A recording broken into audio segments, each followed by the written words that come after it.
Welcome, everybody, to the Jim Masters Show live entertainment lifestyle variety talk show series. Hope everybody's doing well today. So nice to have you here from all around the world, our international audience, our Levity Squad, as you guys have deemed yourselves, those who watch the show all the time and support and celebrate all the incredible work that we are doing here to inspire and to motivate, to put a smile on your face, have a good time. We do this like a TV series, like the old school Johnny Carson and Dick Cavett shows, warm conversations. Anything can happen. We come at you live, which is kind of cool. That has a lot of element to risk. When you're live, anything can certainly happen. I've done years of live television and live radio, and I certainly know firsthand that anything can happen when you're live. But I love that. I love the adrenaline of live, whether it's on television, radio, stage. We're there. We're connecting with all of you. Matter of fact, if you would like to connect with us right now, do you know that you can? You can actually do that if you subscribe to our YouTube channel. That's the channel you're watching right now, where we literally have hundreds and hundreds of episodes. I mean, soon we're going to be at 1,000. We're over 800 already in just 2.5 years, which is extraordinary. That's a lot of levity, a lot of conversation, a lot of good times. Guests coming in, as we always say when we start the show, from Broadway and Hollywood, television, film, music, stage, culinary arts, sports, everything you can think of, inspiration, all about life, unique guests, every show something special, every show something different. So it's not the same old, because I like the variety. That's why we call it an entertainment lifestyle variety talk show series. And sometimes there's live entertainment and all kinds of stuff. But one of the cool things about this show that's unique is the fact that we're very interactive. So if you would like to participate right now while the show is live, I personally invite you to do that. Just subscribe to the YouTube channel. There's no cost for that. That's Jim Masters TV. That's where all of the episodes of the Jim Masters Show Live series is available for you 24/7, 365. And when you subscribe to our YouTube channel, Jim Masters TV, you know what happens? You get to chat live with each other right now in our JMS Levity chat room. We actually have a JMS Levity chat room, which is kind of cool. The JMS Levity chat room is designed so you guys can chat with each other. And sometimes we even take some of those comments and we may even sprinkle them right there below on the screen live. So if you want to let us know where you're watching from, hey, if you're new to the show, let us know what state, what country, because we do have an international audience, which is very cool, and it continues to grow. We're here in the New York area in the United States. However, we cover the United States throughout, but we have viewers all over Canada, South America, Mexico, as well as Europe, Asia, Africa, Australia, New Zealand. It's extraordinary where people are watching the show from. We say hello to everybody watching in Japan and in Greece and Italy and Finland, Sweden, Ireland, England, South Africa, Peru, Venezuela, Argentina, and New York, Los Angeles, Boston, Houston, Toronto, Vancouver, everywhere. Cool to have you here. We've got an extraordinary guest who's renowned, 40-plus year career as an amazing composer of film, stage, television, and so much more, musical scores and lots more. He's involved in a project that is very exciting, and it's so apropos timing-wise for Halloween coming up. Of course, who does not remember the 1931 classic Frankenstein, Boris Karloff, and wow, and a lot of people pull that out and they watch that over the course of the holiday, the Halloween time.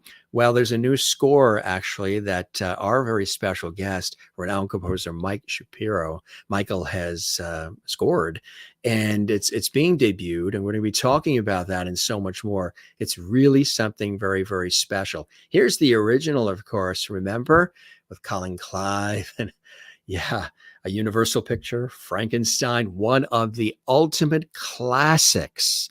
And we are so excited to have an opportunity to talk about this work.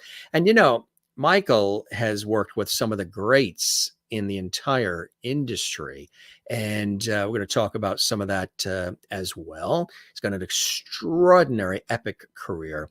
His works have been performed throughout the United States and Canada, Europe, with broadcasts of premieres on National Public Radio, NPR, the British Broadcasting Corporation, BBC, the Canadian Broadcasting Corporation, CBC, the Israel Broadcasting Authority, Polskie Radio in Poland, Australian and South African stations, as well as in Berlin and on stations like SiriusXM, Symphony Hall Living American, Vincent Caruso's Classics Unfilmed, WQXR Radio, WCBS-TV Channel 2 in New York City, over 50 United States, Canadian, British public and commercial radio stations. His music, which spans all across media, has been characterized in a New York Times review as possessing a rare melodic gift. His oeuvre includes more than 100 works for solo voice, piano, chamber ensembles, chorus, orchestra, as well as for opera, film, television, with recordings on Naxos and more. He's collaborated with some of the greats, Jose Ferrer and Sir Malcolm Arnold, Kim Cattrall, Paul Shaffer. Actually, I just saw Paul Shaffer recently at our mutual dear friend Ronnie Spector's memorial, Ronnie Spector from the Ronettes. He's also worked with Gottfried Wagner and Anita Darian, and the list goes on and on and on. And he's worked with some of the great orchestras and symphonies throughout the world. And we're so excited to have him here. We're going to be talking about the project involving good old Frankenstein. Wait, how did that happen? It's the how did that get planted over my face? Wait a minute. No, wait, I am actually still here. I didn't have any surgery or anything, but there is Boris Karloff as the original Frankenstein. Could you imagine? The movie goes back to like 1931. Well, we welcome everybody. Gang, we're going to have some fun today. And also we're going to talk about this epic career of Michael Shapiro's joining us here on the Jim Masters Show Live. So if you want to comment, subscribe to the YouTube channel, Jim Masters TV. You are welcome and invited to do that when you subscribe. And there's no cost for that as well. All right, without further ado, he's positioned in this. You know how we get sometimes a chance to see the guests' chairs? This is a running thing here on our show. There's often times when a guest has to get up out of their chair because we're live and they go grab the Oscar, the Tony, the Emmy, the cat, the kid, the cup of tea, or a painting they did. Loretta Swit brought in from MASH. She brought in all these paintings. She's a wonderful painter, watercolors and all of. So he's in this fantastic red chair that's sort of enveloping him. And he looks like he's about to do the introduction for Masterpiece Theater on PBS.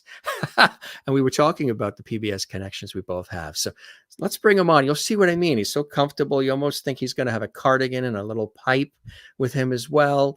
Here is Michael Shapiro in the big red chair. Welcome. See what I mean, folks? Look, he's ready to do Masterpiece Theater. He's all comfy, cozy. It's unbelievable, isn't it? I tell you.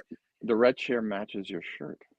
This is something else. I tell you, this is really well-produced programming. They're not going to find programming like this anywhere else. How are you? And welcome to the Jim Masters Show Live. Oh, it's an absolute delight, Jim, to see you. And red meets black, meets flesh, meets the monster. That's it. We have viewers, our lovely viewers who are watching us live. Jane's watching in Sweden and she's saying hello and she's welcoming you to the show. And Merlin is watching in Ontario, Canada. She's saying hello and welcoming you. Linda's watching in Florida. Some of our lovely squad is here. Linda in Florida. Wow. Toby is watching in Encino, California. She's watching you as well, saying hello, welcoming you to the show. And cool stuff. Juanita is watching us, part of our lovely squad here from South Africa. She's welcoming you, Michael, to the show as well. All these great folks are here. Really, really cool stuff. And, it's nice when I like to roll out the red carpet. It's nice when there's a warm welcome from people who are excited. Huh? That's wonderful. Wonderful to see people from all over the place. Because I travel all the time. now that hopefully this catastrophe is behind most of us, we can get back on the planes and go and work with people all over the country. Like I'll be going to LA very shortly. Yeah, are you going? I'm going to Sacramento, California, and then Reno for TV shoots tomorrow. But are you headed to California this week? Not this week, but next week, I'm going to LA to start rehearsals for the Los Angeles premiere at the LA Opera of the new version of Frankenstein, the movie opera. Isn't that incredible? It's going to be. Yeah. It's got a history, this piece, which is very interesting. I would love to tell you all about it. Yes, I would love to hear it. Well, in 2002, a theater opened up nearby my town in northern Westchester called the Jacob Burns Film Center, which was at that time an adjunct theater of the Film Society of Lincoln Center. And it has become the place for major film directors like Spielberg, Ang Lee, so forth, to have premieres. And when it opened the first year, I went to see the director, and we were talking, and I wanted to do a collaboration with him because at that time I was the music director of the Chappaqua Orchestra, the next town. Right. Well, I decided, I said to him, the 1931 Frankenstein, one of the top 100 greatest films of all time on the American Film Institute list, is a talking movie. It's alive! It's alive! Or the monster goes, "Arr!" But there is no film score. It's a talking film. How can it not have a film score? It's a sound film. Well, people don't realize that it wasn't until 1933 with King Kong. Remember Fay Wray and King Kong's hand? Oh, sure. And she's screaming. Yes. Ah! And the music is going. The film score of Max Steiner. That's the first through composed film score through the whole film. So it wasn't until 33, 2 years later, that it happened. There are technical reasons for it. But in any event, so I said, well, why don't I write a live film score to be with this classic film? So I wrote a film score for 15 musicians at the time. And since then, it has had over 55 performances worldwide. I mean, literally Norway, Italy, Germany, the UK, Russia, we can't say that word anymore, Canada, United States, and it's now in 4 versions. Wow.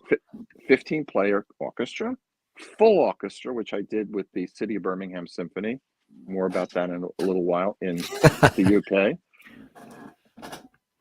Also, there's a wind ensemble version, which I did at the Dallas Meyerson Symphony Center with the Dallas Winds, professional wind ensemble. But now, your Los Angeles Opera is presenting the premiere, first performances of Frankenstein Live, is what they call it. I call it Frankenstein the movie opera at the Los Angeles Opera.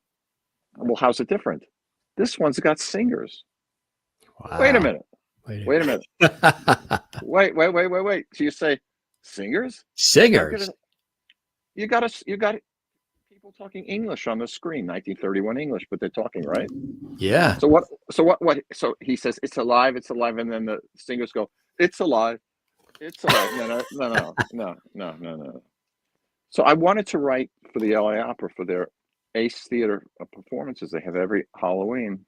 I wanted to write something that would embellish the movie as a real film score, but not be underscoring, not overscoring. So I had the brainstorming literally in the middle of the night, inspired by the opening of the scene, which shows a priest intoning the Latin Requiem Mass over the burial of somebody in a coffin, which Dr. Frankenstein and Fritz with the hunchback they're watching it from the side. And the priest is intoning, et lux perpetuate, amen.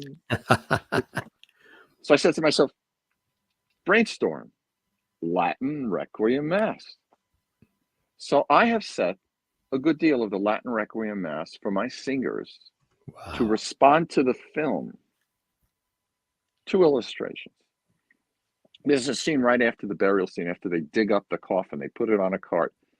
and they're carrying the coffin up on top of a cart up a hill. At the top of the hill is a hanging man. In my orchestral version, the music goes dee-dum, dee-dum, dee-dum, dee-dum, with these changing chords. It's very effective. However, I'm giving it away. First time on the Jim Masters show.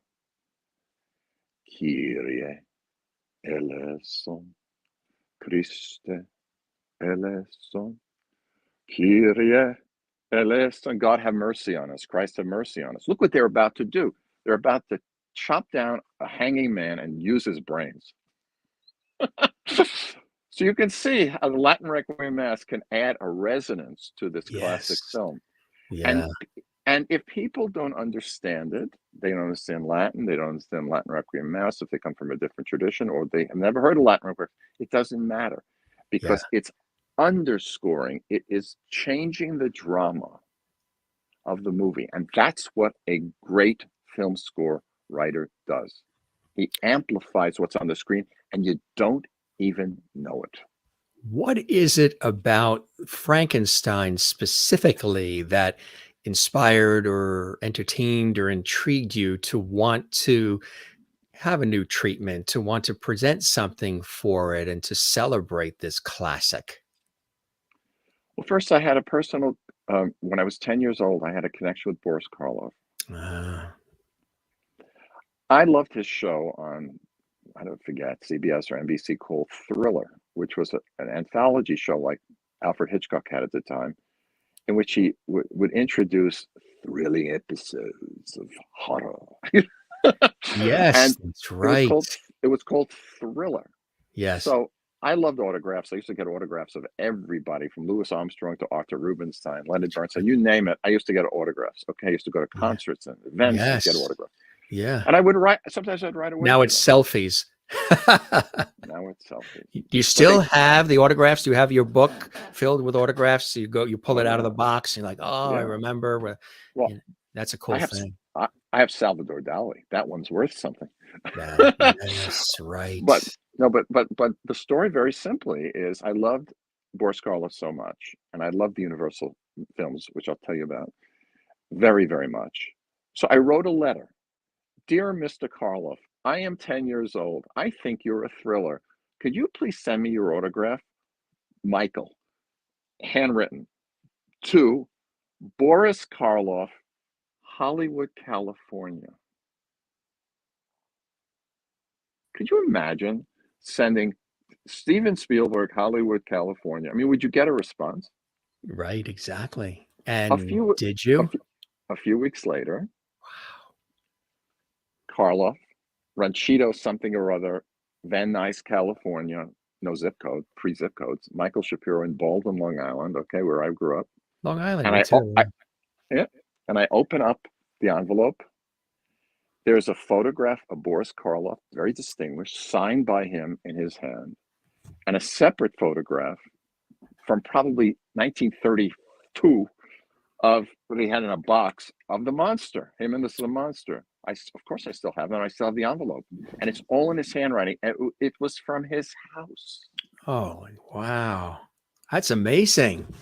So now I had seen Frankenstein, the film, the Bride of Frankenstein, Son of Frankenstein, House of Frankenstein, all the films on something called $1 Million Movie as a kid.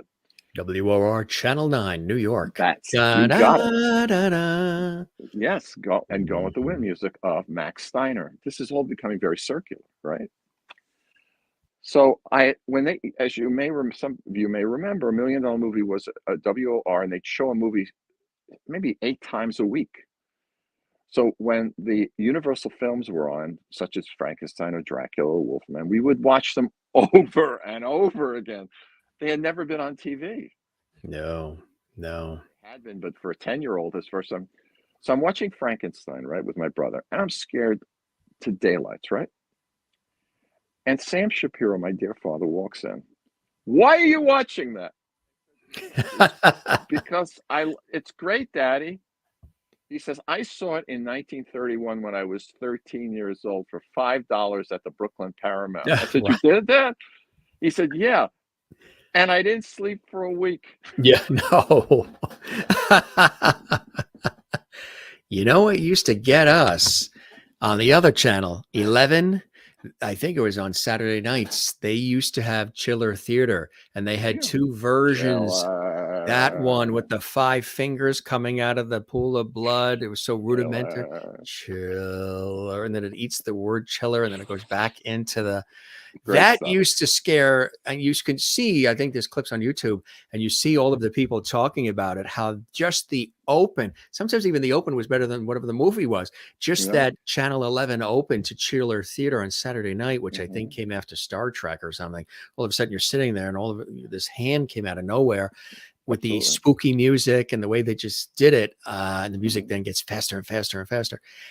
It still isn't something that I would want to see pop on my TV screen, even now, alone in a room. It Or still Jim, has that effect. how about if the hand came out of your desk right now? You'd have some problems with that, wouldn't you? That would be, and I certainly wouldn't be saying you raised me up. That's for sure. But you know what's it's really interesting about writing a film score for anybody. I mean, when I've worked with documentarians on film scores, I've worked with the person making the documentary, right? And they Right. say we need a score here. What they do is you meet them and you spot the film. You say, I need music here, I need music there. And then I say, well, don't you need music there? That's the way you do it. Yes. However, James Whale, Boris Karloff, Colin Clive, James Whale, the director, Carl Laemmle Jr., none of them around. They've all passed, right? Yeah. And so I couldn't work with any of them. But I had the idea. So I wrote this film score, and it's become the most popular score of its kind. A sound film with a new score Hmm. in That's the so world. incredible. And you Crazy. mentioned the blending of opera. What Yeah. was it? How long did it take from the first germ of the idea to it being completed to where you were satisfied with it? Spectacular question. It took 6 weeks, 7 weeks, because that's how, and then it was on because we had to get it on at the Jacob Burns Film Center for Halloween in 2002. So I wrote it over the summer, orchestrated it, and we put it on. But here's the rub. I wrote too much music. I didn't have a film editor with me. So what did we do? We were self-critical. We took it on the road. And by taking it on the road to Boston and other places, we started to cut. And we were our own film editors. And it's so much sharper now. It really works. That's But incredible. here's the interesting thing about writing film music or opera or Broadway or whatever you want to do. You and I did not know each other until just maybe 20 minutes ago. Now, in the future, when we see each other, hey, Jim, hey, Mike, our music underscoring our meeting will be Yes. different than the music that I had when I first met you. Yes. That's underscoring. Some of my favorite music is underscoring, and having also, in addition to television, worked in radio for years. One of the very Right. first stations um, that I worked for, well, actually the second station I worked for, first was an AM on Long Island, WLIX, and then I worked for another station in Connecticut, which was an easy listening, beautiful music format station, kind of like what in New York was WRFM and Mhm. WPAT Easy 93.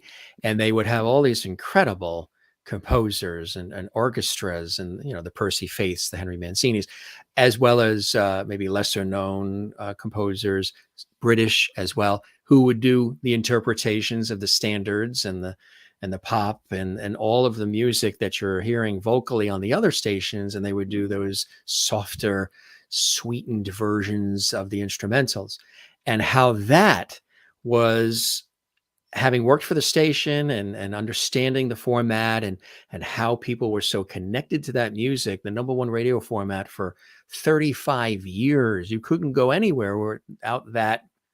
A city with at least one of those stations, some had two or three of those Mhm. stations piping out the music. It was sort of like a a 24/7 underscoring of life because it was so omnipresent in the store, in the supermarket, at the dentist office, everywhere you went, on the radio, in the car, it was just there. You didn't have a lot of backsell announcing. You didn't have, all right, and that was, it was just omnipresent. And they would create these extraordinary instrumental versions, and sometimes some light vocal like Ray Conniff singers, Johnny Mann, those types as well, blended in. But these extraordinary versions of songs that sometimes I would hear that version first and then flip on the top 40 station or and then hear it there. I'm like, so that's that? Like, wow. And sometimes I even like the instrumental better. It's just really cool what they do. Mantovani was very famous in that period. It was called Muzak, piped in music. Basically, there was a company that also there were versions that they used from records, and then there were companies that were creating custom music that was only for the stations themselves. And then there was Muzak, which was you can have it piped into your business or whatever. Problem was, because it was such incredible 24/7 underscoring, and it wasn't meant to be foreground, because we live in such a foreground society. It was always there, filling the gaps, filling the voids, filling the quiet, and just always there as underscoring. It's a very interesting thing you're mentioning, Jim. Because it still exists on places like Spotify. The number one quote. Well, SiriusXM depends upon the station, but on Spotify, for example, some of the channels that do the best are soft yoga style music, so-called new age, because people just want to have something soft going on. They just want to have something that's. I keep saying if they had that back on stations, the world would be a little bit maybe calmer and less, because you do go into Macy's now and everything is loud and compressed and auto-tuned and screaming at you as you're looking, for a sweater. And I'm like, whatever happened when you sort of went in and the doors open and you were now in this environment that was very soothing, it was a very soothing. And there were all these studies too, because I have a lot of friends that are in that industry, and some of the composers, some of them programmed all the stations. One of the godfathers of that music, Marlon Taylor, who worked for Bonneville Broadcasting, and they would hire a lot of custom people to create custom versions of the songs. The problem was, because the music was not necessarily announced, well, that was so-and-so, and you can go down to the store and buy it. A lot of it you couldn't buy. It was custom for the stations.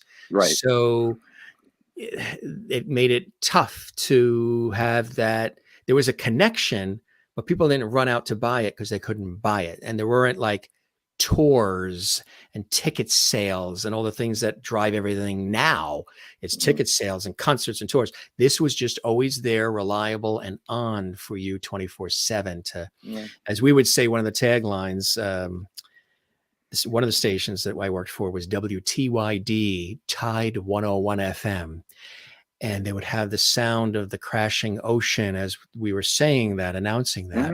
And we would say WTYD, Tide 101 FM, or they would have us say WTYD 100.9 FM, with a point makes all the difference. I used to love saying lines like that, with a point makes all the difference. Or smooth out the rough edges of your workday on Tide 101 FM. We need that sort of calm, we need that place to go. We do. It depends upon circumstance. And just to get the point across, it really determines what you're doing. For example, these performances on October 28 and 29 at the Ace Theater in downtown LA, which is a large movie palace from the 20s, built by Charlie Chaplin and Mary Pickford. There it is. There's my boy. In any event, this is not going to be easy, soft Mantovani music, but it's dramatic music, and it underscores what is going on stage. So when I was saying before to you, the music that we first met with is different now than the music that I've learned about Tide 101.9 FM. Now I have different music with you. It's got humor in it. It's got warmth. We know each other, but we didn't half an hour ago or more, right? So the point is, what's happening in the film? As people walk across, doing whatever they're doing, a composer, if they're worth any salt, needs to help depict what the director is getting to, or the screenplay writer is getting to. Right. So in a scene where the monster is throwing flowers into the lake with the little girl Maria, a 7-year-old, and then when he's done with flowers, he throws her in the lake. Well, how do you get the audience there? You don't want to give it away until you give it away with the director. So it's the same thing in writing a Broadway show musical, same thing in writing an opera, same thing in writing musical theater. It's the same thing. What does the play tell you, and where does your music take the play, moving the people across the stage? To throw a name, you say I've known a lot of well-known names. Yes, over the years I have. And a conversation I had with Stephen Sondheim was very interesting on this very point. I sent him some songs of mine, early songs, a long time ago. And he told me that he could not understand individual songs not in a dramatic context. Isn't that fascinating? He could only think of a song in a dramatic context. Dramatic sort of. You know, so if you say "Fly Me to the Moon," I mean, what is that from? Is that from anything, or is that just a pop song? But or my so-called songs, my so-called leader art songs, they call them. They're abstract songs taking a poem and just setting them, like "Fly Me to the Moon" did as well. But I Feel You, Joanna from Sweeney Todd is in the middle of the scene in which a young man is feeling his love. It doesn't say, "I love you, Joanna." I feel you, Joanna, which is the great genius of Sondheim.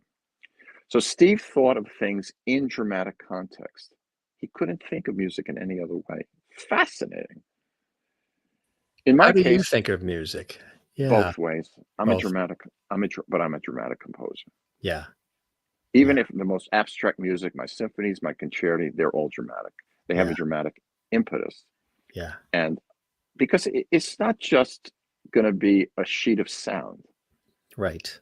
And it really depends upon what you're doing. It's all context. Yeah. Right.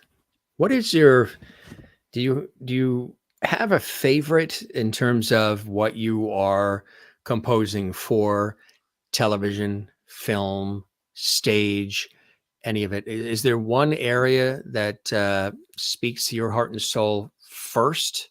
Theater, whatever it may be? I love writing dramatic music. First step. If it's for a movie, I wrote music for Dateline, which is about a murderer in Las Vegas. You did. It doesn't matter. Yeah. But I've done all kinds of stuff.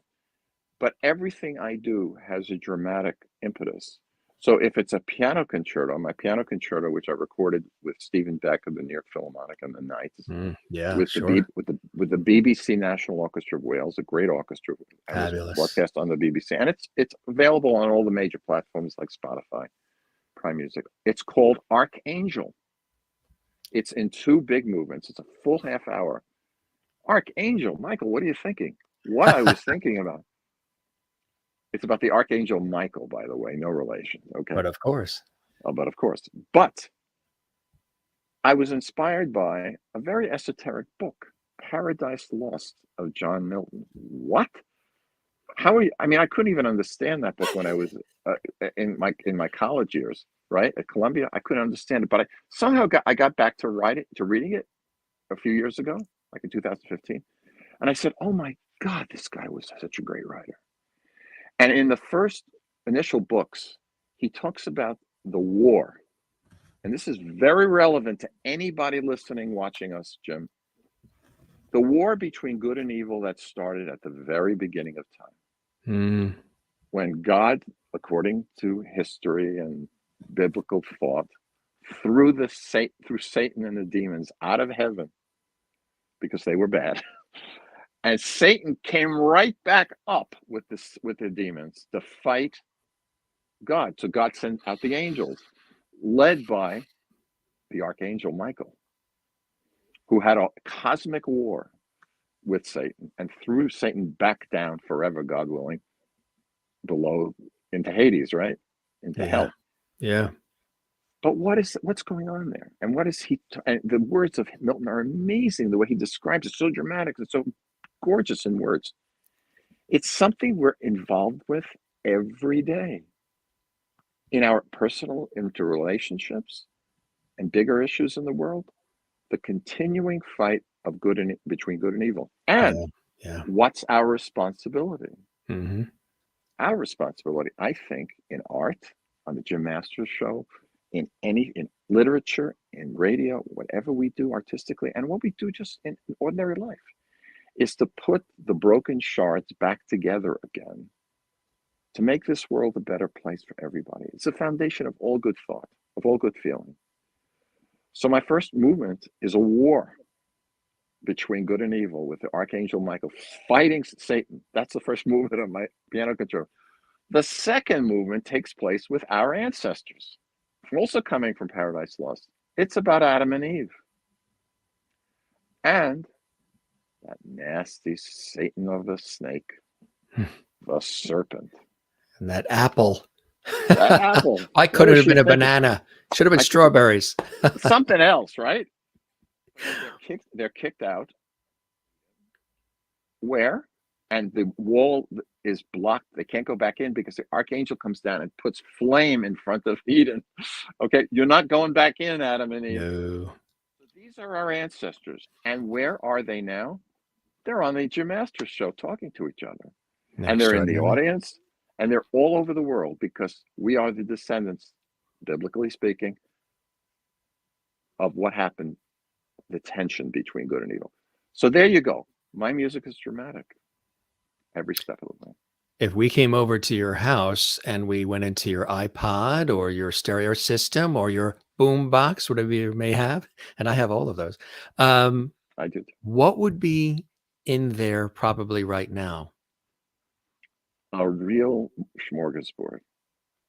So I love to cook Italian food. I love Italy, and I love the ingredients, and I cook all kinds of Italian food.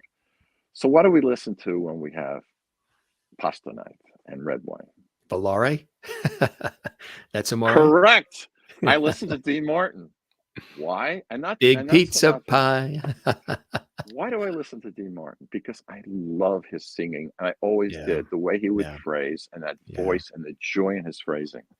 Sometimes we'll put on Pavarotti and hear, Puccini that I've conducted over the years, or we'll listen to, a Puccini Crisantemi, this wonderful orchestral piece he did on play after play. We just put it on repeat because it's so gorgeous. It's Ella Fitzgerald. Ella Fitzgerald and my father were best friends when they were kids. Really? 15-year-old Sam and 15-year-old Ella used to meet at the Cotton Club when they were kids. Where did your dad grow up? In the city? Brooklyn. And he was a musician. So he went up to the Cotton Club and he used to enjoy it. During the 60s and 70s, when people were smoking pot and hashish and doing all that kind of stuff, my father was joking around. He says, "Reefers? I smoked reefers with the musicians in the 30s. What's the big deal?" So, that was Sammy. But, I came from a jazz tradition. I heard jazz musicians as a kid. I heard Louis Armstrong twice live. I met him. My father was very good friends with Buck Clayton. He again saw Ella at the end of their lives. And they reminisced about when they were young. I mean, this is my background. So my father was Tony Bennett, because he grew up almost within 2 blocks of him in Astoria, and they had known each other, and the stories he could say about Tony, who unbelievably still, thank God, with us. Another incredible legend. Even the crooners, the Tony Bennetts and the Perry Comos and the Andy Williams and all. The Dean Martins, like you say, just extraordinary material and sounds. And what's really cool is the return of vinyl and sort of that analog sound, that warmth of the analog, because beautiful younger generations are getting a chance to hear all this music that seems new to them. I can't say how many commercials I see on TV or hear on the radio, and there'll be a little sample of a song that came out in maybe 1975, but they're using it in the commercial, and maybe it's an instrumental or a rhythm beat or something. And I'll be with somebody like, wow, what a cool sound that is. That's cool. Is that new in that commercial? I'm like, that actually came out in 1975, and that's part of a 7-minute instrumental song. And it's all new. It's new, but it's not. It's just so wonderful. And the great thing about some things like Spotify and Prime Music is that you can listen to all this stuff if you don't have the vinyl. But I agree with you about vinyl being a much warmer sound. You ask about what's in my playbook, right? In my Apple phone and everything else. What does the composer love listening to? Well, what's music that's go-to for you? I think it's the fundamental music of our culture, all of it. So it's certainly classical music. There's certain conductors that I've known in my life, or I've heard, like Bernstein and Karajan, who I very much go towards, depending upon the repertoire. There's certain pieces that touch me very, very closely. I also seek out places where perhaps people are buried when I go to Europe and I conduct, or their apartments or their houses. I was at Haydn's house recently in Vienna. Yeah. I was in St. Stephen's where Mozart was married and his funeral happened. I was at Gustav Mahler's grave. I mean, and I see Debussy whenever I go to Paris. I go see at the Trocadero, he's buried at the Cimetière du Passy. I mean, I always do this because it's kind of, these are my people. But there are many musicians that I speak with all the time, well-known names who are friends of mine. And we go out for lunch and we shoot the notes like you wouldn't believe, talking about, what do you think about that? Shoot the notes. I love that. That, like, we're a public. Great expression. Love it. But we talk well-known conductors and instrumentalists, very famous people. They're in New York. We get together, we go out, we have dinner, or I go visit them in Nashville or LA or wherever it is, or in Europe. Berlin, I was just in with friends. I mean, we go out, we enjoy each other, and we're like musical nerds. All we do is talk about, in Mahler's 7th in the second movement, what's your tempo in the 16th bar? It's like, is it done? It sounds like it almost would be as you're breaking it all down, almost like a science, like your scientists coming together, like they would be, in an engineering chemical lab or something, breaking down the molecules and everything, the cells. You're doing that with the music when you're gathering. No question. That must be extraordinary. And I'm a conductor, as you know, and professional pianist, and I'm conducting Frankenstein, the movie opera at the LA Opera coming at the end of this month. So I can speak to other musicians in a professional way because I'm working all the time, professionally working in music.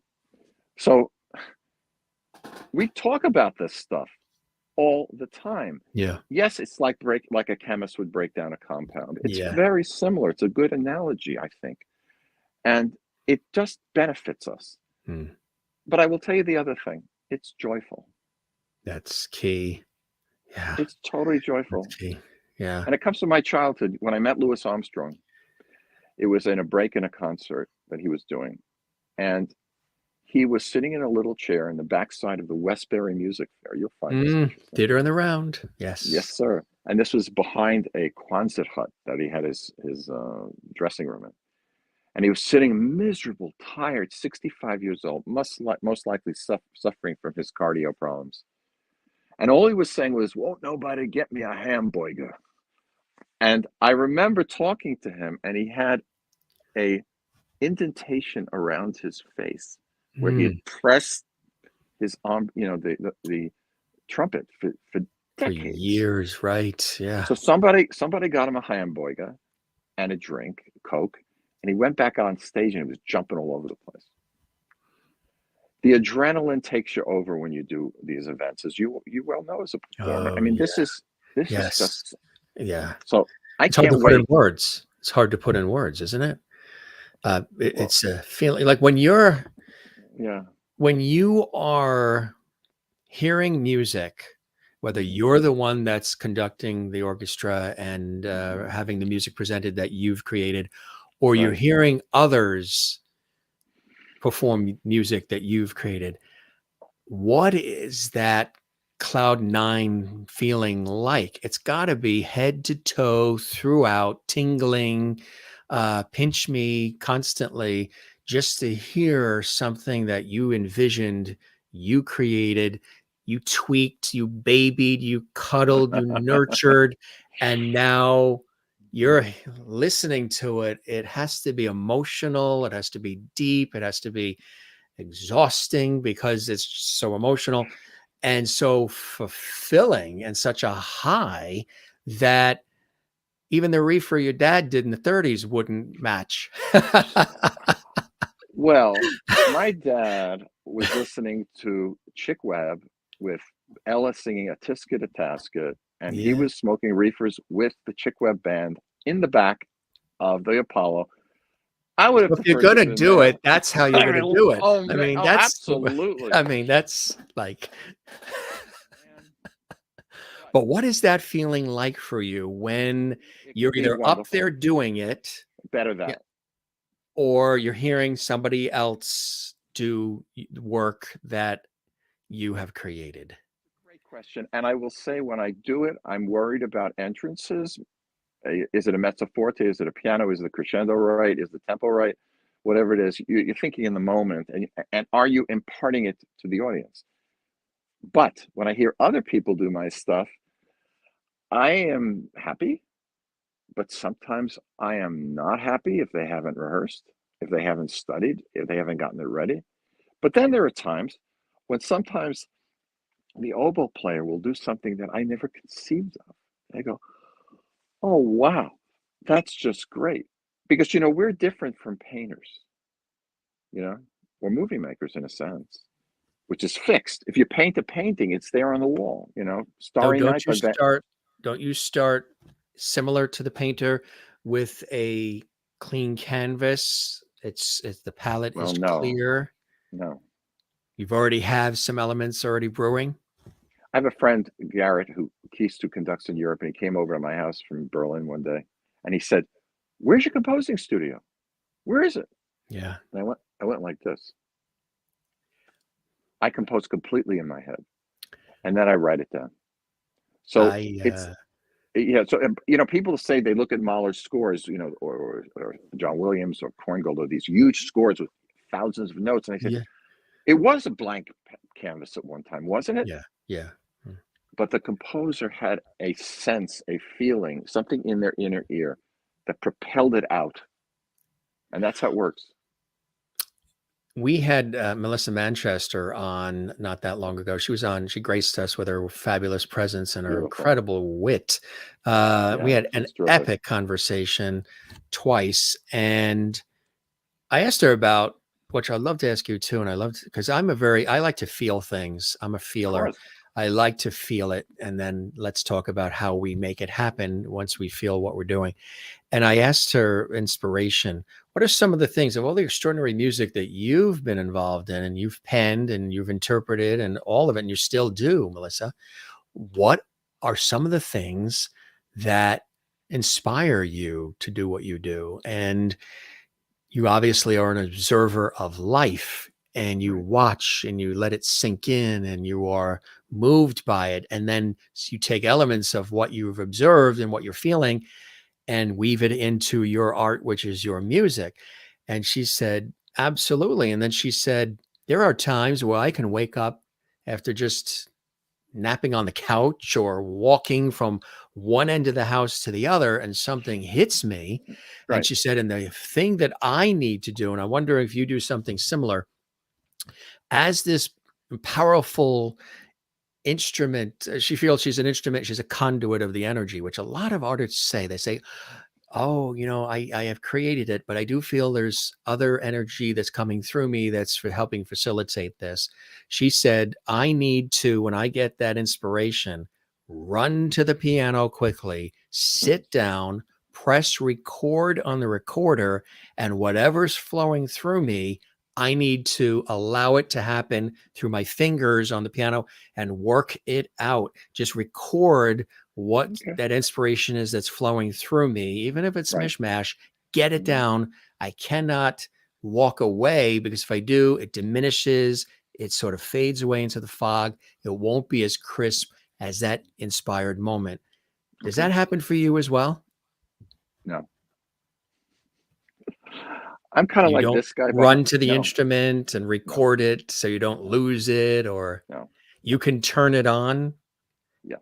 at any And moment no, in the mornings and in the in the mornings. late afternoons. What is it about those times for you?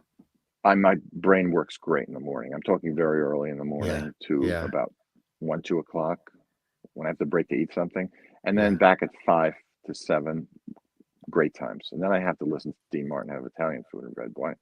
But but the point of the matter is, right, what Melissa is writing. I've spoken to pop composers about this very issue. It's Yeah. very different. It's fascinating. No, but you see, I'm writing for large orchestras, right? Right. Sometimes chamber orchestras or whatever. Big Yeah. on Symphonies. Yeah. yeah. So, but that is a sound inside my head, inside my ear, listening. I listen to what I'm thinking. And the strange thing is when it comes out, Yeah. I say it's akin to a bouillon cube. Some people may not know about what bouillon cubes are, Oh my God. Yeah. The little but squares you drop it. those Yeah. little scares, you drop Uh-huh. the hot water in, and you get Yeah. suddenly you get broth, okay, of Yeah. some It's sort. good for your throat when you were ill. And Or the old days, you're on shipboard, and the ship attendant says, "What would you, which bouillon would you like, chicken or beef?" right. They come Exactly. in those days. Well, What would you pick, chicken or beef? chicken, beef is a little less acidy for me. But in any event, You always learn my idea, something on our show. absolutely, my ideas kind of come out like a bouillon cube, Mm. and then I pour the hot water on it, and then suddenly I have 24 measures. But if I'm thinking also orchestrally, I compose straight through. I don't compose in what we call short score and then orchestrate. I Yeah. orchestrate immediately, Yeah. Yeah. which is unusual. Some composers, even some very famous ones like Prokofiev, Ravel, would do short score and then they'd orchestrate. I don't do that. I fully orchestrate like Richard Strauss did. So people vary, in their approach. Melissa's got one way of doing it. One other thing you might not know, if you compose at the piano, your music will sound like piano music because Yeah. your hands are going a certain way on the piano, which is not so well done if you're writing for harp or violin or trumpet. Right. Interesting thought. So I tell my students, don't write at the piano as much as you can get away with it. But there have been exceptions. Stravinsky sat at the piano and that's how he pounded it out. But I don't anymore. I used to, not anymore, not for a long, long time. I think a I couple of compose our here's where I compose. right in here. A couple of our viewers, and thanks for all the great comments, everybody. We've been sprinkling a few on the screen here, and we welcome everybody to like, comment, and subscribe. That would be great. When you're looking at the different instruments, do you have a personal favorite instrument? Is it the piano? And do you play multiple instruments yourself? That was a question that did come in. That's a great question. I've studied many of the instruments over my years. I'm a pianist. Yeah. I even played accordion. My father felt I should get Yeah. club date work. Sure. Yeah. Never. I did play a few, but hated it. But I'm a pianist. I also studied clarinet, saxophone, French horn, organ. So I move my feet, with your third hand. But I'm a pianist, a professional pianist. But you don't need to know every instrument as far as know how to play them to write for them. What you need to do is to know what other people have done with those instruments in the past, how they combine them, how they combine the strings with the winds or the winds with the brass and everybody else. How do you do it together? What are good tutis? Sometimes it's too muddy. How do we unmuddy that? These are all tricks of the trade, but they're things you learn. And it's important to know, like Stravinsky was taught by Rimsky-Korsakov. He says, know the ranges of the instruments. But that's not just the range, the bottom to the top. It's what's the meat of the instrument. What part of the instrument really shines through. And what sounds squeaky that you should stay away from, unless you're trying to create a squeak. Do you have an instrument that isn't your personal favorite? It's just a sound that isn't, for you personally, a sound that appeals to you? or do you always find use for it? I mean, I'm not a rock composer, Yeah. but I've used electrified guitars in my music, if it's appropriate. Yeah. I have, and it's very good pungent sound. Bass guitar can really add something to a texture. Yeah, But sure. no, all instruments are fine. I love most composers historically. My one exception is Bruckner. I can't stand it. But other than that, he's kind of like eating liver. My mother used to make dreadful liver. It's kind of like listening to Bruckner for me. I used to love a Jewish friend of mine, his mother, my God, the chopped liver. So Chopped liver is good. different. So Different. good. So good. Different I because mean, not good for you. She said bad. it's not really good for you, No, but it's bad. so No, but delicious. Jim, did you ever have fried liver or broiled liver? Just liver? Once at Really bad. cousins, Ooh. and not necessarily anything that needs to be, Never again. There's another, I don't know if this name, he's not really on the tip of the tongue anymore because he passed away in 1974, but his body of work and the sound, that big, bold orchestral sound, and his interpretations of extraordinary song, Ode to Joy, even his spectacular Christmas albums, Waldo de los Rios. I don't know if you recall that name. He was born in Argentina and then lived in Spain. And he did he composed these extraordinary I don't know. interpretive versions of all kinds of music. But his Christmas music, absolutely, with the That's strings and the flutes and the percussion and the great. big boldness of it. Navidad is the name of the album. Absolutely breathtaking. I love Christmas music too. I love when I hear, just to me, it's like a lullaby. I keep saying, because there's fans of Christmas music that are on here as well. And I've said, what's interesting about Christmas music is no matter what goes on during the course of the 12-month period, war, famine, hatred, divisiveness, joy, blessing, happiness, the whole 12-month calendar, ever since you were born, that music would come on like a blanket, like a comfort, like a lullaby. Every year, there it is. There's the sound. There's those lullaby qualities to that music. And it's there to sort of, once again, whether you're even religious or not, just it comes on in a way. And I'm talking about, more the traditional, not the grandma got run over by the reindeer stuff, but the "O Come All Ye Faithful." No. Angels we had heard on high, all of that. There's just something that when you hear it, or at least for me, when I hear it, it balances out the entire 12 months. I look forward to it. I heard it since I was a kid. Yes. But I've done countless holiday concerts. Yeah. And I know the literature cold, and also, of course, the Hallelujah chorus. But I look at it sometimes in a different way because I know so much about music. Right. So I'll give you an example about setting words to music. Silent Night. Right? Silent night, holy night, right? However, in the German, it's far better. Heilige Nacht. Oh my God, is that beautiful? While I sometimes hear people going, Silent Night. You probably heard that, right?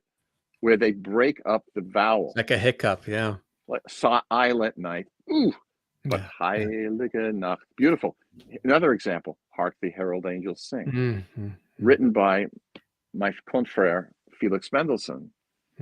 And it has Mendelssohnian turns to it.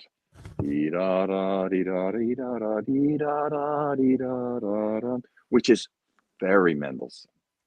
Now did you ever think of Hark the Herald Angels Sing, other than a wonderful traditional Christmas carol?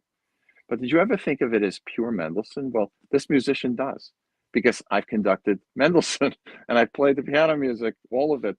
So, when I hear these things, I've always had a different attention to it. Yes. When I was in Westminster, for example, and Handel is buried in Poets' Corner, I get very emotional. because Sure. I've conducted Handel's music, Right. including the Messiah, Yeah. and it's great stuff. Yeah. But Jim, you touched on a wonderful thing.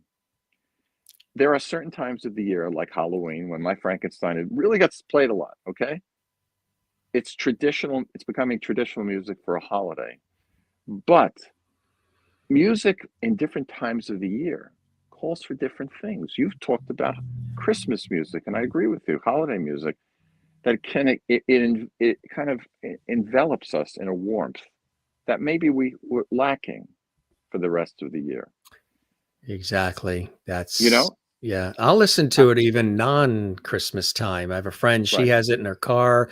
It right. it sort of perks her up, it makes her feel better. It's That's great. just That's great. has that sort of feeling to it. And I think it's just Well, cool stuff. there's not very much good Thanksgiving music, but we're finding out that the holidays do bring out audience. So in Christmas time, the concerts of Handel and Yeah, Christmas shows like you're talking about. In my day, it was Arthur Fiedler and the Boston Pops doing those great sure. albums. Yeah, But what we're finding now with Frankenstein, with my score, is that it's played now all over the place during this period because people want to yeah, get horrified by Frankenstein yes, yeah, with my original. It's alive with my original score. But in Europe, in certain places, they don't have Halloween, although the Italians do. So my score is played like in Switzerland in March, yeah, or in sure. Portugal. And it's going to be played in Portugal. It's getting its Portuguese premiere at the Casa da Música by the Remix Ensemble in February. It's kind of like when you hear "What Child Is This Who Laid to Rest," and then you also hear Right. Greensleeves, because you'll hear that at other non-holiday times of the year, that song. Da, da, da, da, Yeah. da, da, da, da. And people will be like, "What? I thought that's just a Christmas song," but you'll hear it at other No, times, because right? it's a British folk song, Right. which Ralph Vaughan Williams made into the most fantastic fantasy. Yeah. It's called Fantasia on Greensleeves. It's the most beautiful piece with What strings. inspired you specifically, Michael, to work with the Los Angeles Opera and Orchestra? What was it about wanting to work with them? Well, they do every year for about the past 8 years or so a separate event at the Ace Theater, which used to be the United Artists Theater. It's a 16 or 1700 seat theater, a movie palace built, as Yeah. I told you, by Charlie Chaplin, Hmm. Mary Pickford, D.W. Griffith, and Douglas Fairbanks Sr. for United Artists in the United Artists building where they had their administrative offices, and down below they had their theater. And it was purchased by the Ace Hotel chain, and the building was changed into the Ace Hotel, a really great hotel. And down below, the United Artists Theater became the theater at the Ace Hotel. So the LA Opera has decided, in great thought, to have another series. They're off Broadway, their downtown series, where they're going to invite, and they've been very successful in getting a different kind of audience. It's not necessarily going to listen to Lucia and Tosca, but want to see something really kind of cool. Yeah. So they did Dracula with Philip Glass's Kronos Quartet, which is very small, and they've done other things. But I saw that, and I'm in the business, and I said, hey guys, I wrote the score to the most famous horror movie of all time, the greatest, no questions asked. It's called Frankenstein. And it's now the most popular score of its kind in the world. However, there's no operatic version. So you have your agent call their agent, and there you go. That's So now, incredible. we're going to premiere it. And the LA Opera is one of the top opera houses in the country, if not the world. And I have wonderful friends there. And the orchestra there is first rate. The singers are first rate. So I'll be out on that stage presenting our big boy, Frankie, where there he is. Having grown up, knowing about the film, watching the film as a kid and teenager and throughout, you must have felt a little bit like a kid again to be able to have such involvement with something you've known since even your childhood. No question. But the film was called by Leonard Maltin in his review of films creaky, because Yeah. because he says it lacks a film score. You gotta I read have. that after I had written Yeah. the score. Yeah. Because I've watched it without the film score, and you go, Music it's kind of boring.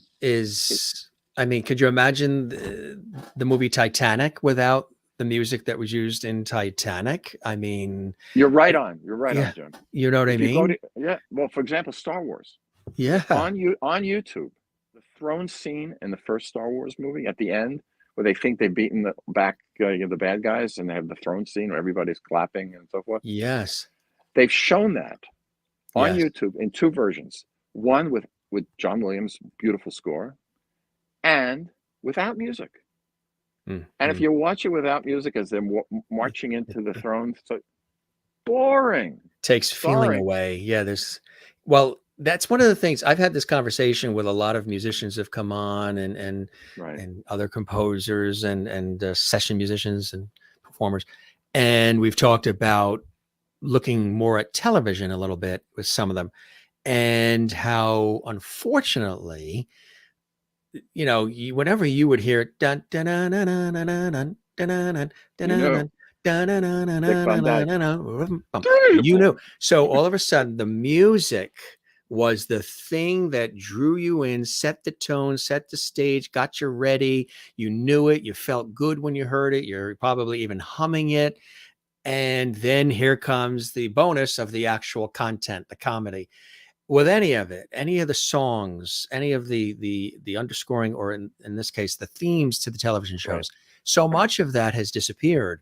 Where now a show comes right, they might be like, and then the thing is right on. And then at the end, you used to have the credits with the music, and you would be listening to that and humming along with that. It would be a wonderful branding, identifier, feeling. It's all devoid now. It's all gone. It's all like I was watching a channel. I forget what channel it is. We get on cable, which has nostalgic programming. And it actually had, and I couldn't stand it. Again, it's just me. It actually has a button that says skip intro. So I'm like, you don't want to hear the theme to that TV series, that classic TV series? That thing's fantastic. Some of them are wonderful. I mean, for example, the show about Washington, about the president and so forth, was done by Jeff Beal, who wrote a beautiful film score for it, beautiful introductory music. And that really works. I couldn't wait to hear the trumpet. And then when I met Jeff recently, he says, that was me playing trumpet. I said, whoa, can you play? So, I mean, it really depends what you're talking about. But yes, you think of I Love Lucy, you hear Desi Arnaz's band. So did you hear that? Yeah. And there's a certain feeling you get. You feel good. There's a certain It's missing. Why do you think it's missing? Why are we in such a rush? Why don't we take time to allow for that? You can press the skip button. They have it on Ted Lasso on Apple TV. You don't have to hear the intro music. Why do we not want to hear? Well, I do, but why do people not want to? We don't have time to stop and breathe a little bit. I would say, I can give you an answer. The attention to melody, to melodic line, was much stronger then. Yes. Among the musicians came out of writing songs, pop songs, brill building, selling it, pop music, sheet music, all that stuff. Come ride the little train that is coming down the track to the junction. Petticoat Junction. Thank you. Now, you remember this. I remember this because we used to watch that show. But that music just brought us right in. I remember the first time I ever saw it. It was an offshoot of the Beverly Hillbillies. Why did I remember this? Because we watched it. And yes, it brought us right in. I think the attention to melodic line is missing. And I think that will. And if you are a great melody writer, like this guy behind me, Mozart, who's a tunesmith up the wazoo, you really can make much more headwind with people. And I'm a tunesmith. So, I tell stories through melodic line that's, in the middle of harmonic garb with texture and rhythm and all kinds of things. But melody, Quincy Jones said recently, he says, melody's number one. He's right. And you know what? You can't really be taught it. You're born with it. I There have was, been some great composers like Beethoven who were not melodic writers, but they could create from cells, little bits of cells. Da, da, da, da. I mean, is that a great melody? Not really. But from that, he could create a cathedral because had form. He knew how to create form like no one's business. that was going to be what I was going to ask in terms of the early identification of your understanding of music and the identification of the fact that you have these gifts and these talents and again this understanding. How early was that when you realized it? How early was it when others, parents, teachers, family, Yeah, no good. how Yeah, early for each when it was understood right. Michael has a gift here? Early. I mean, I was composing heavily at 14. Were you really? Yeah, but before that, I started playing piano at 8 or 9 years old, French horn, Yeah. saxophone. I was doing all these things. Sam understood it. He took me to concerts, my daddy, and we went to jazz concerts and classical concerts. I mean, I saw so many famous people live. I also got fevers and didn't go to concerts, and my parents went and came home and told me about it, which was so incredibly upset about.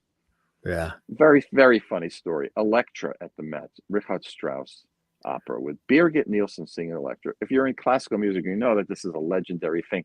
Conducted by Carl Böhm. Okay, major stuff. So Michael gets 102 fever, can't go. We had tickets. So my parents go. And they come home and she says, "What did you send me to?" They're screaming about Agamemnon. I mean, who could care less? Agamemnon. Oh, it was horrible. My parents, this is what I would hear.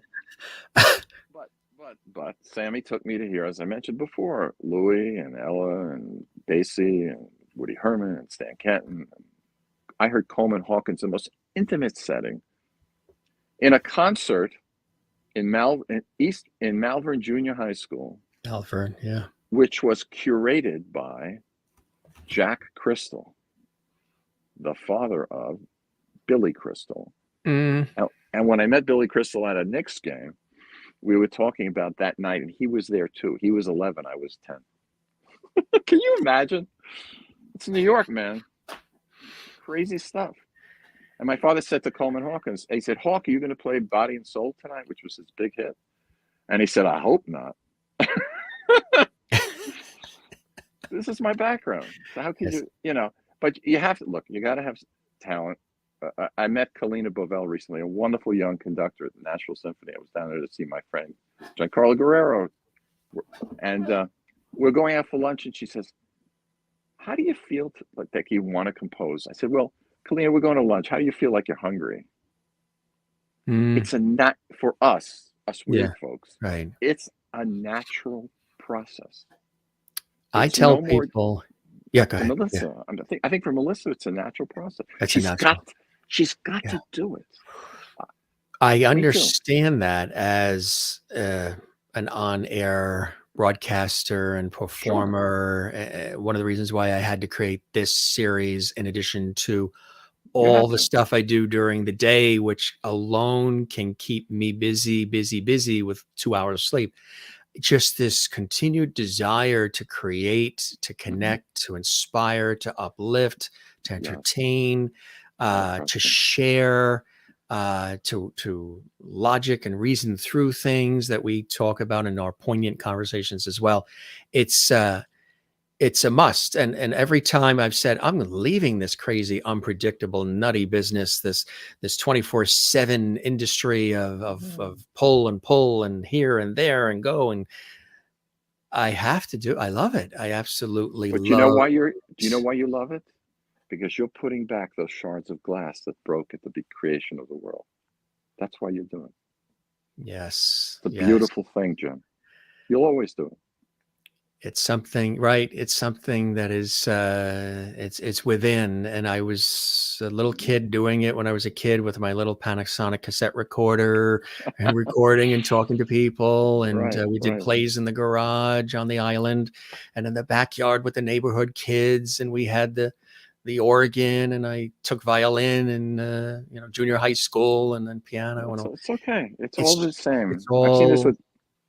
Yeah. And we're lucky because we have talent, and you're born with it, if you didn't do this, now for me, if I didn't pursue this, architecture and design is something else I absolutely love. I love But that's architecture. creative. That's creative. What is your plan B if there had been one? What's the other thing Michael really loves? Well, I got into Juilliard, but I also got a Columbia Journalism School, graduate Journalism, school, yeah. which is the major place. I probably would have been a writer, journalist, although I am a journalist and I'm a writer. I've written 2 books, Yeah. and I've done a lot of broadcasting over the years. I had a show on WQXR years ago, Yeah. and through the pandemic, I started Interplay, my broadcast on YouTube and Vimeo and Facebook, which has had not Jim Masters numbers, but I've interviewed all kinds of people and I've had wonderful, wonderful meetings. So Meetings of the mind, it's meetings. an absolutely, it's a beautiful thing when you get a chance to do that, on so many different levels. The talking about Frankenstein itself, what is the most surprising thing that you have noticed that you've taken away from the audiences seeing the film with the score? Beautiful. What's wonderful about it is we get every kind of audience possible. We get kids, we get young adults, we get middle-aged persons, we get old people, we get everybody. But I insist that they have to be over 8 because you don't want somebody under 8 seeing a little girl drowned in a lake. So, by a monster. Yeah. That's not good. But what we do, it's happening at the Ace Theater, which I understand is a very vibrant LA downtown crowd. Apparently, it's out of control. And Saturday night after the last performance, there's a Monster Mash disco dance in the lobby. How cool is that? If you have a ticket to my show, you can dance afterwards. And you can do the dance after. It's awfully great. But the thing that we've found out is we fill halls. My piece sells out always, pretty much. Yeah. It did before the pandemic. God willing, after the pandemic, it will. Yeah. But we're selling very heavily at the LA Opera. So it brings in people that are not necessarily going to just go and have a score kind of wash over them. Here's an interesting thing that's happened. When the people go see my score, I start with an overture. So I've got my Desi Arnaz moment, okay? It's a 3-minute overture, which is recorded and available on all platforms like YouTube and Spotify and so forth. Overture to Frankenstein, conducted by me with the City of Birmingham Symphony. It's very, very powerful. My overture starts it without the film. Then the film starts. So people are watching me. This is the thing I've been told. They're watching me as I'm conducting the overture. Yeah. Wow, that guy's a conductor. He's conducting his own music. Isn't that cool? Whoa, that sounds Frankenstein-y. All right. The film starts. There's the introduction, and then there's a burial scene. It looks perfetto a te, amen. Okay. No music. Then my music starts when they come in to dig up the grave after the funeral party has left and the grave digger has left. Suddenly, I'm told, they stop seeing me. They start watching the film and taking it all in as one combined artistic experience. You know how it makes me feel good? Oh yeah. That means I succeeded. You succeeded. It's purely underscored. What happens at the end? They go crazy. The audience jumps out of their seats. This was just done by a first-rate orchestra in Steamboat Springs, Colorado, at the Strings Music Festival. Beautiful place. Yeah. And at the end, the entire audience literally leapt up out of their seats. It was wild. But here's the wild part. So we leave the theater. Everybody's joyful, happy, walking out of the theater. Beautiful, beautiful Strings Festival Hall, right? And a grizzly bear comes right across our way. I mean, you can't make this stuff up. I tell you. You'll probably appreciate this. I was even saying this as recently as maybe 3 weeks ago to a friend. I said, how when you watch TV shows, or even when you're in the theater, if people even do that anymore, and watch a movie, but especially when they're going from scene to scene with a television show, of any kind. And you have the underscoring, the transitional underscoring that's Mhm. taking you out of the one scene and then another piece of music underscoring the Beautiful. setting for the next scene. I Right. said, wouldn't it be cool if in life, every time we went from one room in our house to the next, or you got in the car and we went to the next place with those next people, we had underscoring to sort of solidify what the Beautiful. feeling would be and what Beautiful. the emotion is going to be. Right. I've always said that I wish. But you hit it. That's You've how hit I on a think. fact. It's just the way Well, I think. your Yeah. thinking is spot on because you're thinking of something that we must do, us creative folks, when we write scores. And where do we get it from? When you listen to a Beethoven symphony, there's one thing about him. Number one, he sucks up all the air in the room, said Jeff Spurgeon on WQXR. He does. He sucks up all the room. You can't think about anything else except Beethoven in that moment because that's the way he was. But he leads you from that room to another room. And then you go through a closet and suddenly you're in the kitchen. And then suddenly you're in the butler's pantry. And then suddenly you're in a dining room and it's full of people. And then you're in the living room. And then you're outside in this gorgeous view of the mountains. This is Beethoven. He leads you through rooms. The dramatic composer must do the same thing.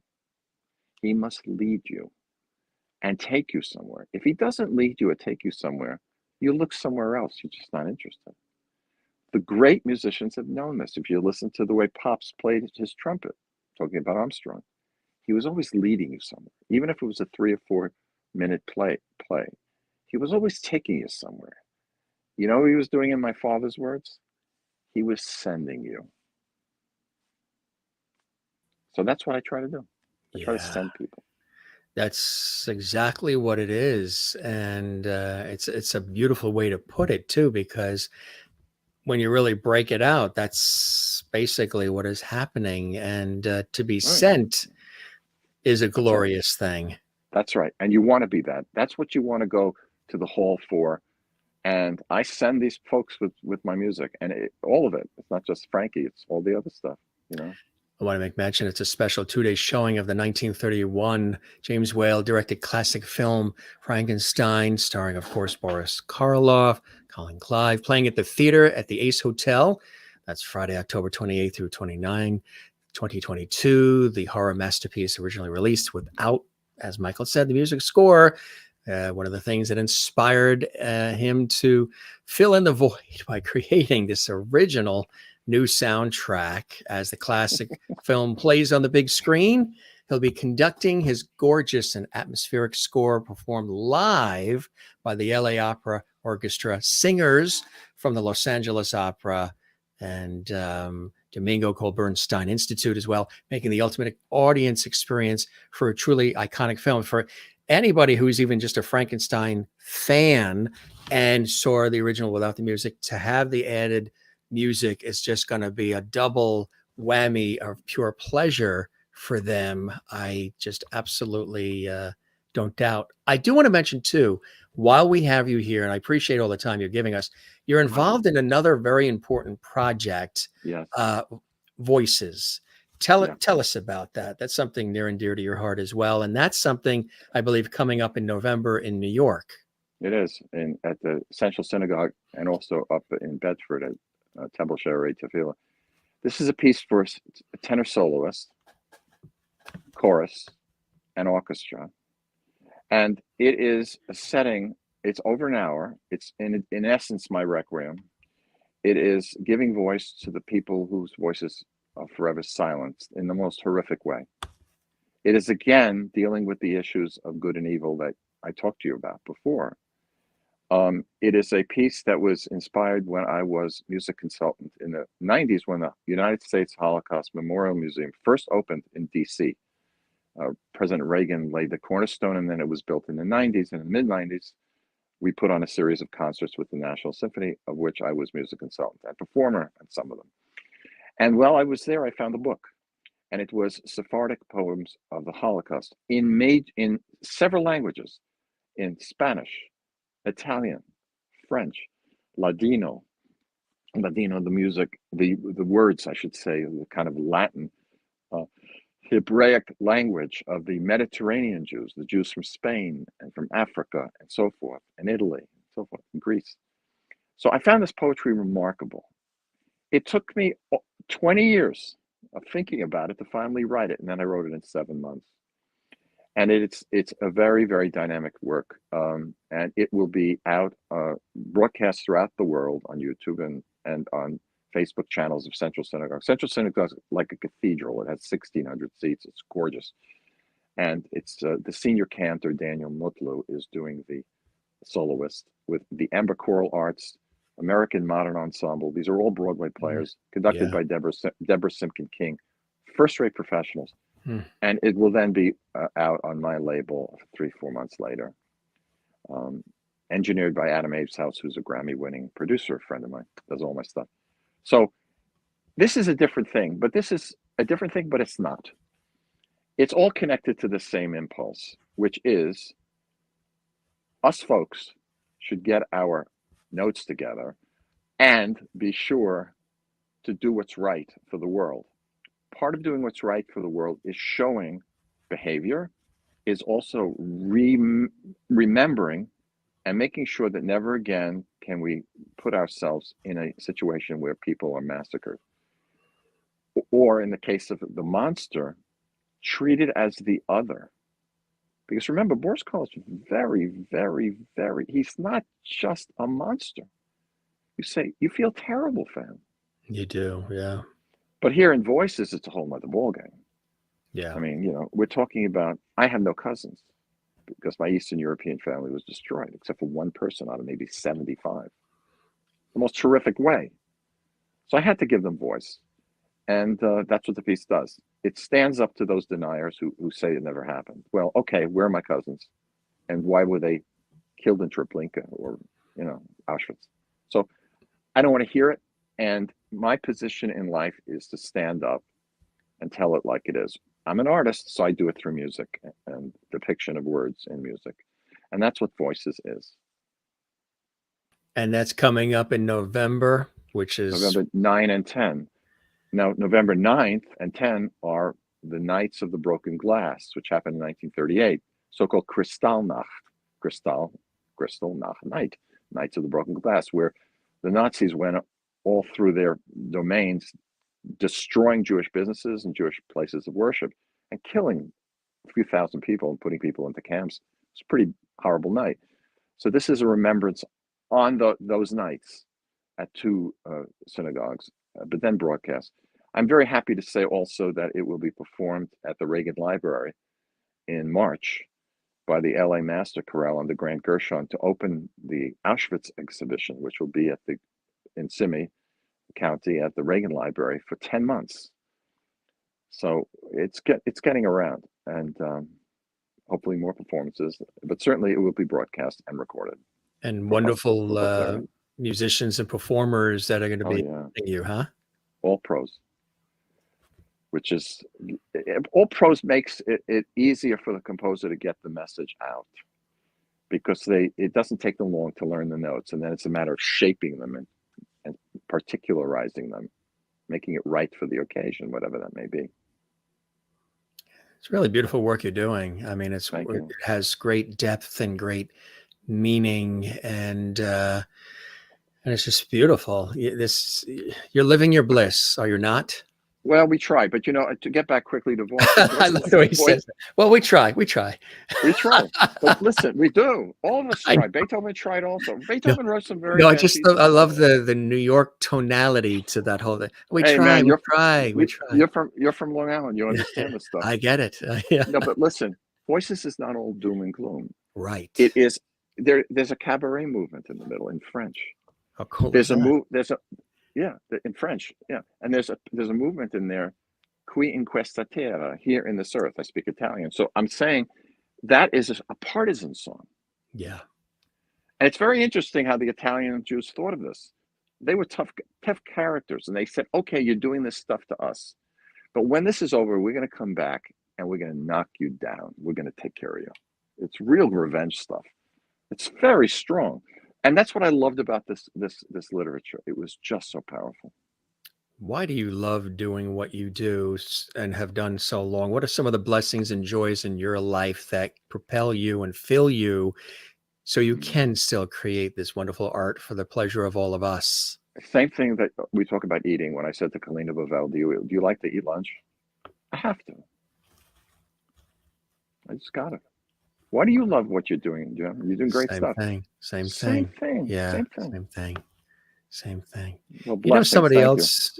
Oh, absolutely. Somebody else that got it, that really understood what it was all about too, and was a great blessing for all of us. Usually pops in towards the latter part to send his greetings. Mr. George Burns is with us. Yes, that's well, AKA God, by the way. You know. That's right. We have God on our side here. He's got his cigar. He's got his Yeah. red pocket square. My aunt, my Good night, mother's the young. Gracie. My mother's the youngest of 16. Wow. And there's only 20 years difference between the oldest and my mother, the youngest. And one of my I'm aunts. by the way, I'm getting power because I'm running low. Oh, this is cool. We've had this happen. We get I'm Edward R. Morrow. We are coming to the home of renowned composer Michael Shapiro. He's Thank you very taking us through his home. Last week we had Lucy and Desi. Before that we had Jerry Lewis at his home. Let Jerry there Lewis. be light. Wait a minute. How did you have Jerry Lewis? Beautiful vaulted ceilings. Isn't Jerry Lewis gone? I know. I was just saying. I remember when he used to do person to person on CBS, Edward R. Murrow. He'd be sitting in the chair with the cigarette. Now we're going to the Hollywood home of Dean Martin. Well, here we are at the New York home of Michael Shapiro. You are. He's. You're in my studio, actually. You're at my desk. What's in the studio? Is the equipment or? No, you got Mendelssohn and my grandson and my son's jumping and my computer and my desk and me. Very cool. George said you knocked it out of the park. He absolutely loved the conversation. George is one of my heroes. My aunt collected dolls, and it got passed down to me, and we bring him on towards the latter part. He thoroughly enjoyed it, as did I, Michael Shapiro.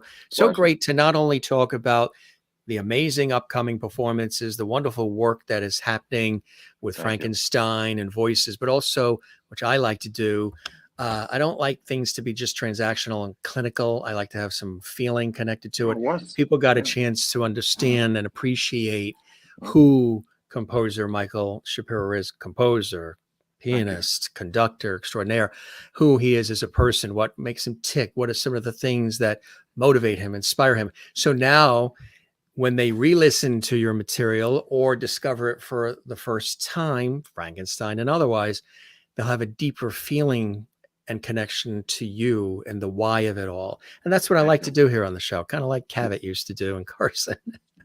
You did it. Well, I hope you enjoyed the time with me as much as I have with you, and the show met whatever expectations you had as well, Michael. I'm thrilled to be with you. Jane in Sweden says this was a great, interesting show. Thanks for being here, Michael, and thanks, Jim. My pleasure. My pleasure. Truly. Congratulations. Safe travels to LA. Knock 'em dead. And you're welcome back anytime. And if you know other folks who would like to pop on the show, spread the word about the Jim Masters Show live. It takes a village, and we'll keep that porch light on for you as well. Jones says, thank you, Jim, for giving me the opportunity to spend time with all these great artists. It's been an honor to spend time with Michael. Thank you, John. Did you hear what you just said? You just said, knock 'em dead for a Frankenstein show. Wow. It just comes, it's like, it's just, I know no other way. I love it. I know no other way. You're the best. You're the best. This was a pleasure, and spread the word. I shall do the same. And we will show all the links. We've been showing all the links and your website and everything throughout too. And music can be found on Spotify and all these other wonderful places. There's his website. There is the link for tickets for the performances in Los Angeles. There is contact for Voices in New York in November. There's Central Synagogue as well. And again, all rounding back to michaelshapiro.com, full circle. Thanks for being with us and really spending this time. You probably thought it would be like a 12-minute conversation. We did about an hour and 35. That's actually not bad for two New York kids. You know, Yep. you put a pot of coffee on and we're here for a while. Well, we could keep on going. This is like my lunches with my friends, you know. That's yeah, it's it. And we do talk about Desi Arnaz and Lucille Ball all the time. And da da dee da da dum. Lucy Arnaz is a friend, and she was just on recently, Right, and she is just an amazing, I want to tell you talented a person. quick story. She used to live in Katona. Yes. And her phone number was like my phone number, except 1-digit difference. You used to get some of those calls? I got Robert Klein. You did? Hey, can I talk to Lucy? I said, who's this? Got some splaining to do. So then I told him, he started laughing. So then I called Lucy because I figured it out. I knew she lived in Katona. It was 1-digit difference. So then I called her and she started laughing. She's like, so I said, well, Robert Klein's trying to get you. You were sort of the go-between. You were the Lily Tomlin with the phone switchboard. Whatever it takes, man. Whatever it takes to bring them together. That's it. Yes, sir. You were doing that for 40 plus years and continue to do it for the good of all of us. And working on it. We'll have you back soon. And again, thanks truly for spending all this time with us today on the show. You be well, my friend. You too. Take care. Bye. Safe travels. Renowned, the incomparable conductor, composer, and pianist, the one and only Michael Shapiro, gracing us with his wit, wisdom, talent, and presence.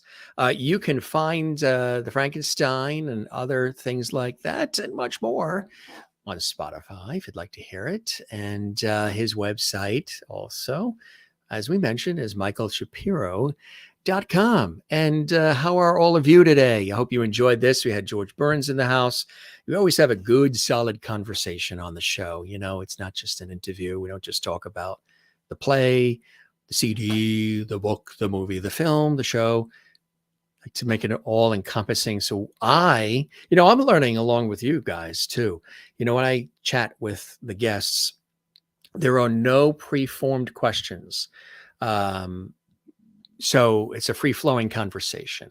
And I'm not sitting here like reading all of this pre-prepared scripts. You know, some people do that when they do a show. They're just reading everything. Okay, I'm here with Bob Smith. Bob Smith was number one with this, and Bob Smith got that award. And Bob Smith, tell me, Bob Smith. I like it free-flowing, conversational. And I love it when you guys are involved. You feel like you're participating in what we're doing here, which is bringing back the lost art of conversation. You know, bringing back the lost art of conversation. We might not all agree on everything. We might not all have the same tastes. We might not all like the same color and the same flavor of ice cream or whatever, but that doesn't matter. It's the fact that we're all here together, you know?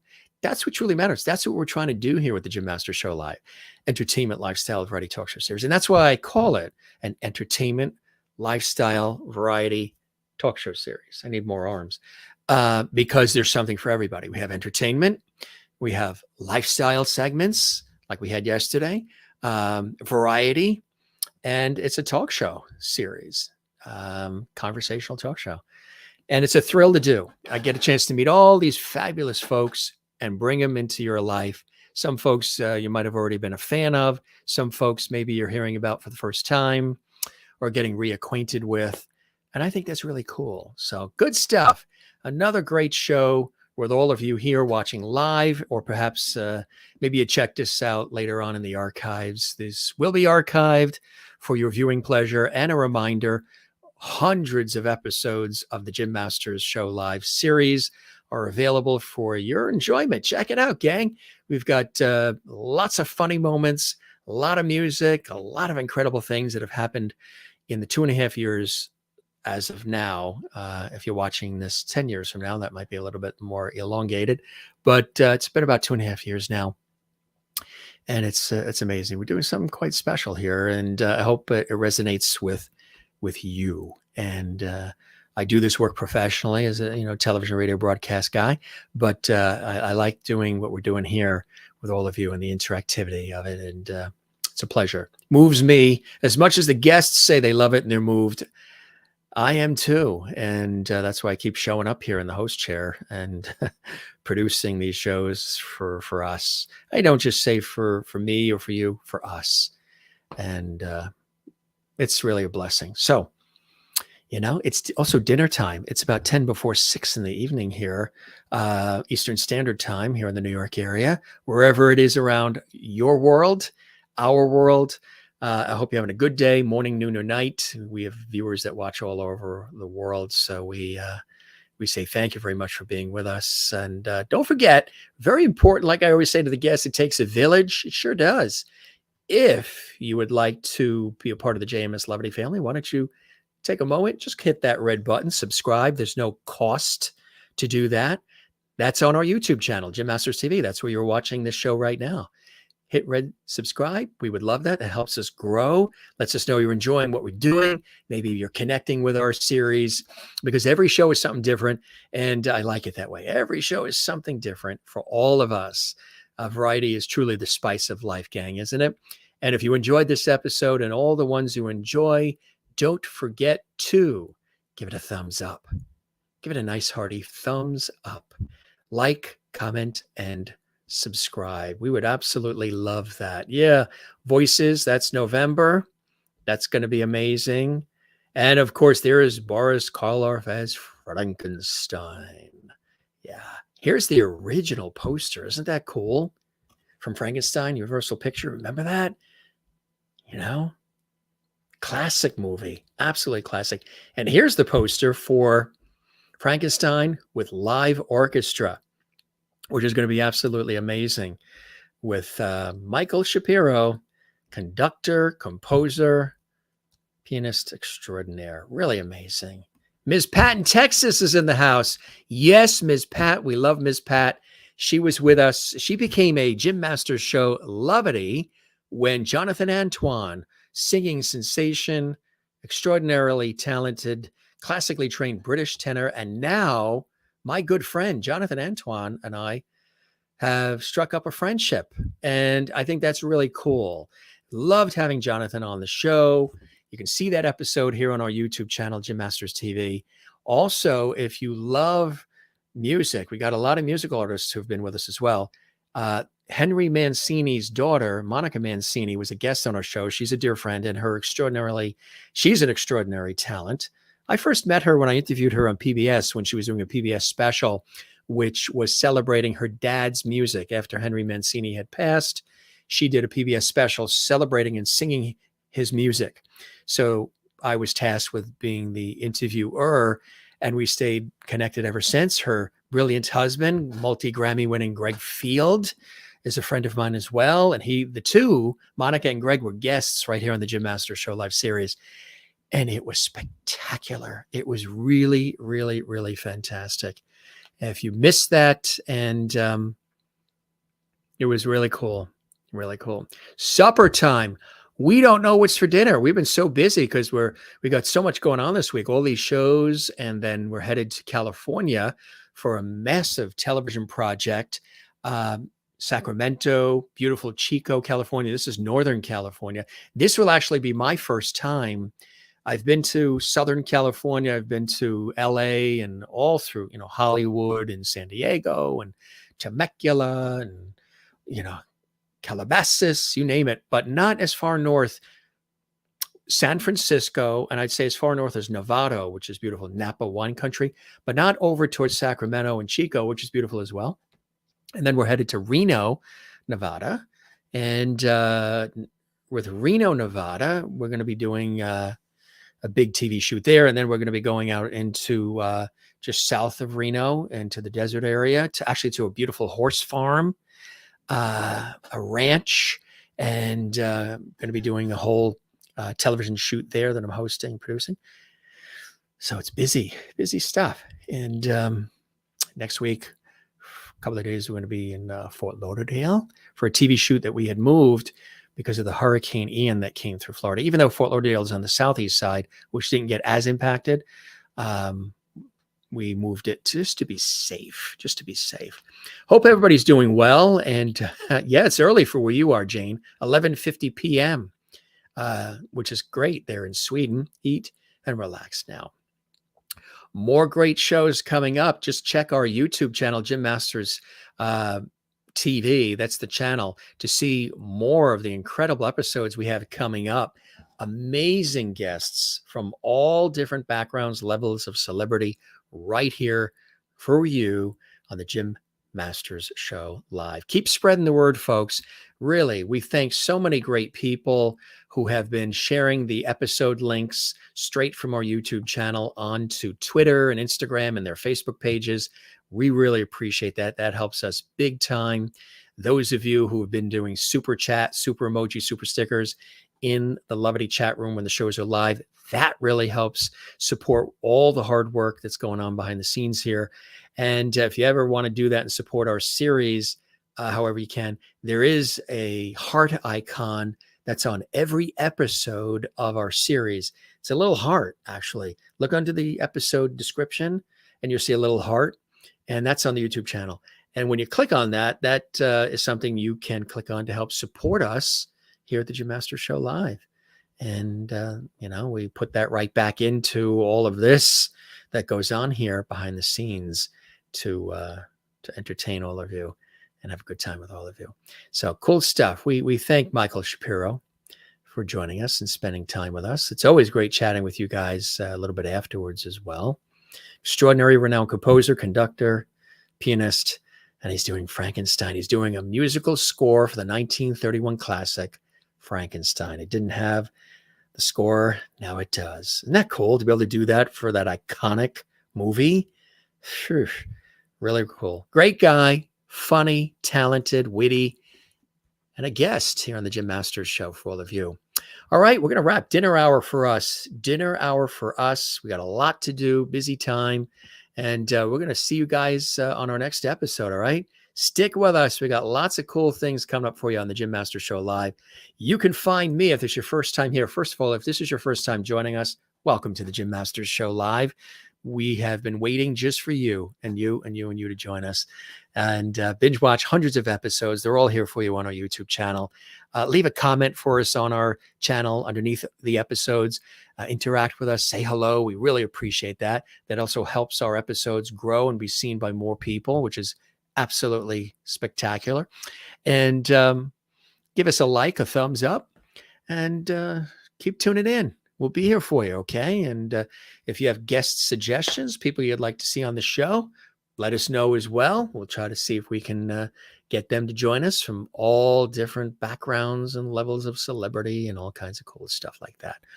All right, that's about it. I think that's enough talking for one episode, don't you think? Gang, we love you all. We don't say goodbye, as you guys know. We just say see you later, ciao, cheers, shalom, sayonara. What else do we say? We say shalom. We say hasta la vista. We say loop, slancha. Take care. Be well. Love one another. Take care of one another. Relax. Breathe from the diaphragm. Really important to do that. Get the full breath. Everybody's always running around hyperventilating these days. Get a full breath. Thanks for the compliments. The hair. We had the hair. For those of you who have been with us for a long time, we've had the hair longer. It was kind of cool, something I always wanted to do. So we sort of grew it out a lot of different ways during the pandemic. And then today we went and we had a whole new style. And thanks for all the great comments. I really appreciate that. And I'm glad you guys love it. So it'll be with us for a bit, and it's really cool. And a lot easier to control than when the hair was longer. And sometimes it didn't know what it wanted to do from day to day. This would be easier to maintain for now. So, and we've got a lot of TV work we're doing. Thank you very much, Jane in Sweden. We appreciate that. And Ms. Pat in Texas, God bless you as well. And everybody watching around the world live, and Memorex watching it later. Take care. Be well. We'll see you again soon on the next episode we're creating just for you here on the Jim Masters Show. Give some love, some levity to our YouTube channel. Subscribe, like, comment, and we'll see you on the next one. We love you all. We'll be here waiting for you. And thanks for spending time with us. We really, truly, truly appreciate it. Be well wherever you're watching around the world. And cheers.